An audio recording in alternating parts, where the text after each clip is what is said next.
Every January, promises are made. Signups for new gym memberships and new Skillshare greens and hashtags have never been more popular in grocery stores. On social media, both earnestly and I wrote about New Year's resolutions. Despite this, every December we reflect on goals we haven't met and vow to do better, only for the cycle to repeat itself. But why is it so difficult to concentrate and attain objectives? Why do we give up by January's second week? It's because our method is completely incorrect. Goal setting is an important strategy for self-motivation in psychology, both on a personal and professional level. However, if you don't know how to do it successfully and efficiently, you're out of luck. It's all too easy to lose interest and give up before you've even begun. There are now innumerable books on goal setting, routine building, mental conditioning, and goal updating. There are a lot of acronyms and tactics to remember. Self-help books abound in bookstores, with the majority of them delivering the most general advice. It's no surprise that following through is difficult. You're at a loss for what to do. Dr. Huberman, a Stanford School of Medicine professor of neuroscience and ophthalmology, has a novel approach to the problem. He recommends the 85% rule first and foremost. Basically, when we learn something new, such as a new language, we seek a challenge at the border of our ability, which means learning something that isn't too difficult to discourage us, but not too easy to bore us. It's the motivational Goldilocks zone, according to studies, and it's at the heart of modern teaching methods. Now, the key to effectively employing this method is to make a mistake. If we make an error, we know it feels frustrating, but that state of frustration actually cues up particular brain areas to be more alert so that on subsequent attempts to learn that thing, we have a heightened level of focus and a higher probability of learning the new skill. The 85% rule advocates embracing and chasing errors as a starting point for making your brain more open to new knowledge, rather than as an end goal. But where do you look for the ideal challenge? When trying to learn something new, you want to make the difficulty of what you're trying to learn such that you're getting things right about 85% of the time. You don't want to leave too much room for error since you'll lose motivation if you don't see any results. The goal is to make apparent improvement in order to motivate you to keep going without becoming overconfident in your talents. You'll understand the concept and eventually attain your objective if you continue to learn 85% of the concept and try to fix the remaining 15% step by step. But where do you begin when it comes to making goals? It's not as simple as drafting a to-do list or putting together a vision board. According to Dr. Huberman, is not a human trait. Animals, too, have objectives. A honeybee attempts to collect honey and bring it back to the hive. A herbivore will go out and forage for plants and will also have a need to reproduce at some point in its life. Humans are simply one of many animals on the earth who need to set and attain goals.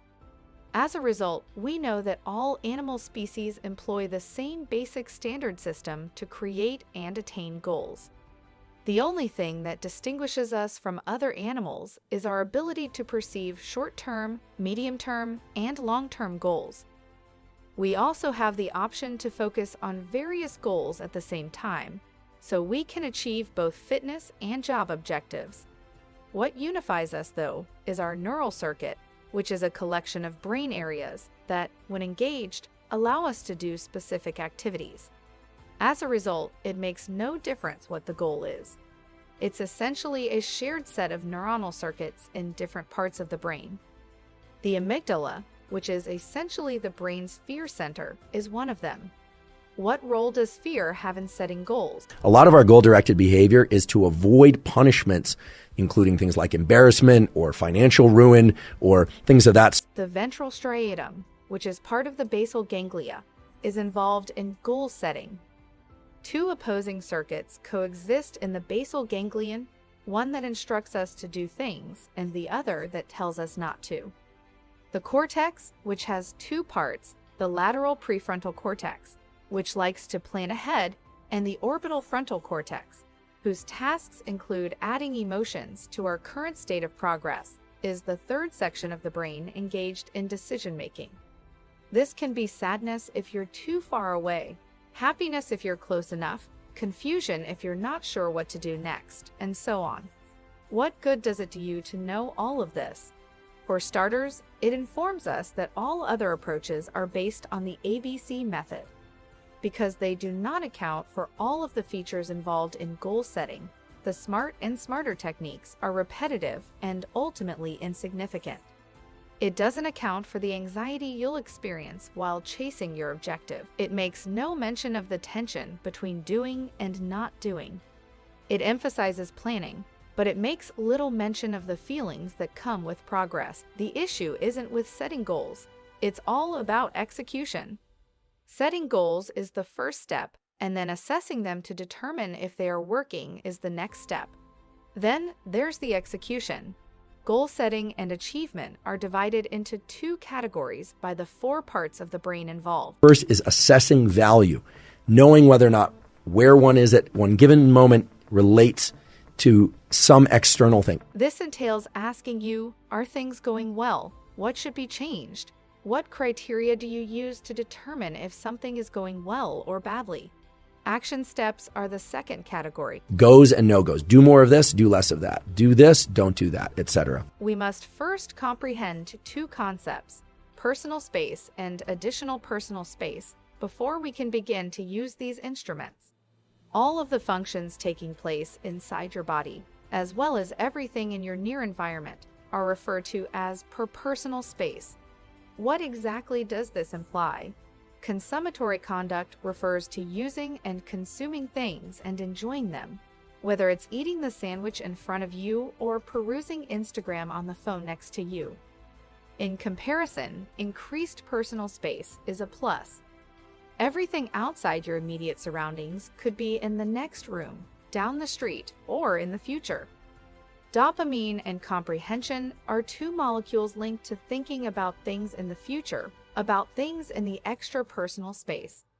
This is crucial for setting and achieving objectives. If we are to be good at goal seeking, if we are to be good at setting goals and assessing goals, if we are to achieve our goals, we have to be able to toggle back and forth between a clear understanding of our peripersonal space, what we have and how we feel in the immediate present, and our ability to understand what's out there in the extrapersonal space, and our ability to move into that extrapersonal space.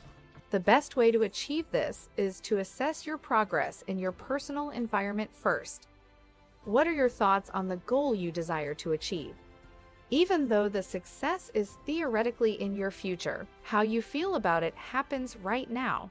Now, in the extra-personal space, I'm pondering the roadmap to accomplishing that aim. And having the capacity to go in and out of these areas is truly the only way to attain a goal. What exactly does this imply? Let's return to the fundamental distinction between people and animals. Humans and animals both seek food, but animals only do so when hungry humans prepare ahead of time. If you're hosting a 5-person dinner party tomorrow, you'd start preparing right now, buying the ingredients, preparing them for tomorrow's cooking, and so on. You would begin 1 hour prior to their arrival. Depending on temporal scales, humans can carry out their goal-seeking behavior. We have the ability to prioritize things based on the urgency with which they must be completed. However, it's all too simple to make blunders when doing so. Why? Because we are unable to concentrate. Visual information enters through the eyes, but it can travel in one of 2 directions. The magnocellular route, for example, provides global information. What you see while walking down the street, waiting for a bus, or going about your daily routine. Thanks to the magnocellular route, everything is information. The second is a little more concentrated, and that occurs when we narrow our field of vision. So you can see the tiniest, most minute details when you concentrate intensively on a point, no matter how far away it is. Just think of it as a very detailed camera of the visual world, and it tends to be very restricted. In general, focusing your visual attention is quite useful in achieving any type of goal. So, let's assume you want to learn French. You'll concentrate your visual attention on a single spot outside of your personal space. It could be a computer-based language course. It could be something on your wall, something on the horizon, or something else entirely. You're going to concentrate and retain your attention for 30 to 60 seconds. Make sure you don't get sidetracked. Simply return your visual focus back to the point. Again, it places your brain and body into a state of readiness, and then the idea is to move into the particular actions that bring you closer to your goal. It prepares your mind and body for action, and then you go on to the specific tasks that will get you closer to your objective. This is in contrast to multitasking, in which your attention is continually shifting from one task to the next. It's a good way to get your system going, but it has to be a warm-up for a specific purpose. It shouldn't be how you go about your business every minute of the day. Now, constantly focusing on the main aim can get old soon. It's effective in the beginning to get you moving and working, but it's not a long-term solution. It can even be paradoxical at times. So how do you deal with it? This is not typically what we are encouraged to do. Typically, we are told, don't imagine failure, push failure out of your mind, only focus on success, fake it till you make it. This is counterproductive and harmful in the long run. According to studies, predicting failure increases your chances of success by double. If your objective is to acquire a certain degree of physical fitness, consider what will happen if you don't meet your target. Your amygdala, or fear center, goes into overdrive as a result. It's one of the most important aspects of goal setting, and there's no getting around it. So go ahead and accept it. When we make New Year's resolutions, we often forget to consider what would happen if we don't follow through. We declare, this year, I'm going to learn a new language, but what happens if you don't? If you know what will happen if you don't achieve your objectives, you are more likely to succeed. The brain and body are much better at moving away from fearful things than towards things we want. Different parts of our brain are involved in all of our behaviors, and they work together to produce various actions, feelings, emotions, and outcomes. When it comes to goal setting, planning accounts for only 25% of the equation. As much as we'd like to avoid discussing failure in the pursuit of our goals, the truth is that nothing works better to rekindle our motivation. There's no use in watching videos about how to overcome your fear, since it will always exist, so make it work for you by visualizing failure and what you stand to lose if you don't follow your dreams now that we're still in the year 2022.